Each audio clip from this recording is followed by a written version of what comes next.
Assalamualaikum warahmatullahi wabarakatuh. Selamat siang, pagi, sore, atau malam. Nama saya Aryo Pradangga dari Teknik Informatika. Sekarang saya akan mencoba menjelaskan standarisasi jaringan komputer. Standarisasi adalah sebuah aturan main atau protokol yang digunakan agar semua hal atau pekerjaan dapat berjalan dengan baik. Manfaat standarisasi agar dapat digunakan banyak orang, memudahkan komunikasi satu sama lain. Yang ketiga adalah memudahkan dalam melakukan pekerjaan. Konsep protokol. Protokol adalah kumpulan aturan yang dapat dimengerti device untuk saling berkomunikasi. Konsep protokol. Masing-masing protokol mempunyai konsep yang berbeda, berkaitan dengan media maupun servis yang digunakan dalam komunikasi jaringan.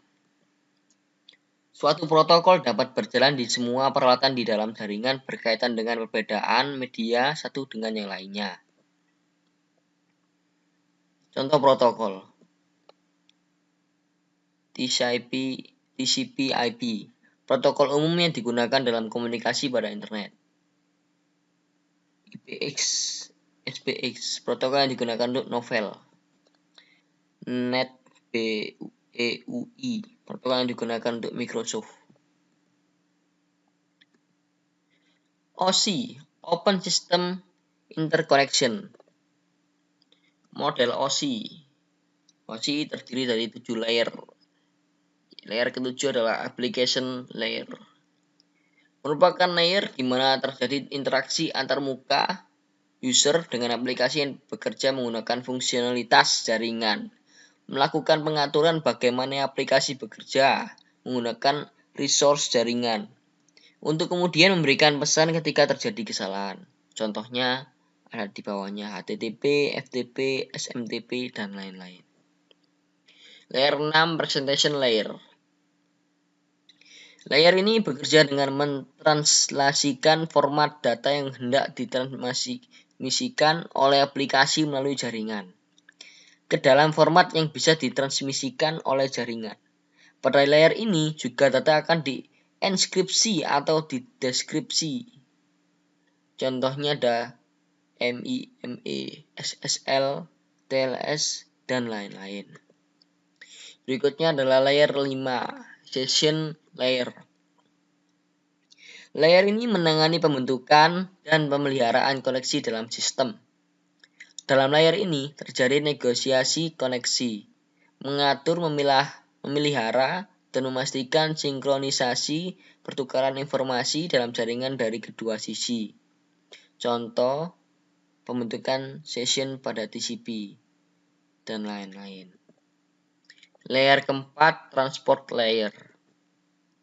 Layer ini mengelola data dan mempersiapkan untuk ditransmisikan dalam jaringan. Pada layer ini memastikan koneksi secara end-to-end dan memastikan paket sesuai dengan urutan pada saat akan diterima. Contoh TCP, UDP. Network Layer.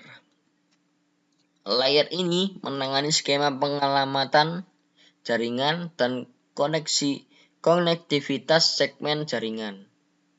Layer ini mengatur bagaimana sistem dengan jaringan yang berbeda dapat berkomunikasi. Contohnya IP dan lain-lain. Layer kedua, Data Link Layer. Layer ini mengkoneksikan media fisik pada jaringan,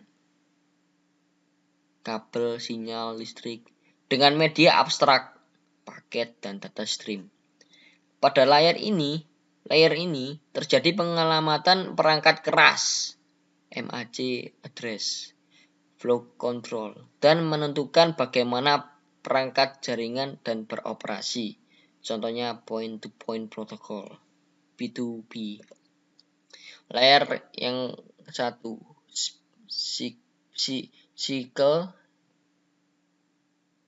physical layer. Layer ini menangani transmisi pada media fisik, seperti sinkronisasi hardware, interface dengan kabel network, dan pengaturan tegangan. Pada layer ini terdapat perangkat keras dasar jaringan, yaitu hub, repeater, multiplexer, network, adapter. Media transmisi pada layer ini menggunakan kabel maupun wireless. Berikutnya adalah TCP/IP. Transmission Control Protocol atau Internet Protocol. Berikutnya adalah TCP/IP. Model TCP/IP. Application Transport Internet Network Interface. Application Layer. Sama dengan layer application pada model OSI. Perbedaannya adalah layer ini menangani 3 layer teratas OSI, yaitu Application, Presentation, dan Session. Layer ini mengambil informasi dari aplikasi dan meletakkannya pada paket kosong yang baru dibuat. Paket ini kemudian dikirimkan ke layer transport.